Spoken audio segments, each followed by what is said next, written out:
Am I the asshole for not adjusting our China trip to my brother-in-law's cardio limits? I, 39 million, recently went to China with my sister, 36F, her husband, we'll call him Doug 40M, their son, 12, my wife and our 2 kids, 11, 9.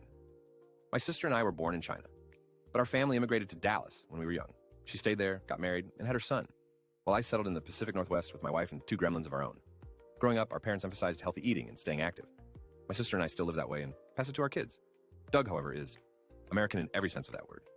He grew up on ultra-processed foods, fruit snacks were considered fruit, and he'll insist on starting up his Grand Wagoneer for any distance more than 3 blocks. He's not TLC mobile, but definitely not built for long treks. Their son just finished 7th grade and loved the ancient China unit, especially the terracotta warriors. My sister thought this was the perfect time for him.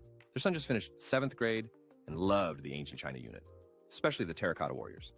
My sister thought this the perfect time for him, being half Chinese, to visit his ancestral homeland. I was already planning a trip to Chongqing to see family, so we added my sister's family to the itinerary and expanded it to include places like Beijing, Xi'an, and Nanjing to match what their son had learned in school. I handled most of the planning and tried to hint that a lot of walking would be involved, especially since many Chinese cities have vast transit systems and are less car dependent. Doug didn't take it seriously.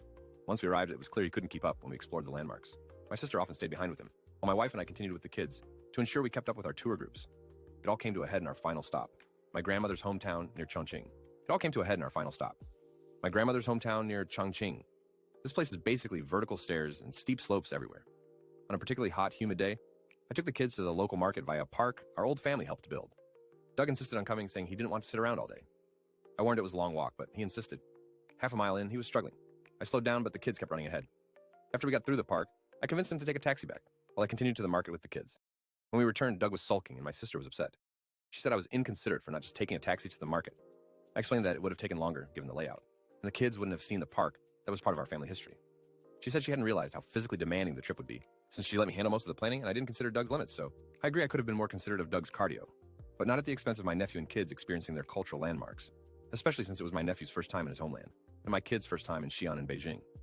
They all said they had an amazing and educational experience. So, am I the asshole? Let me know in the comments below.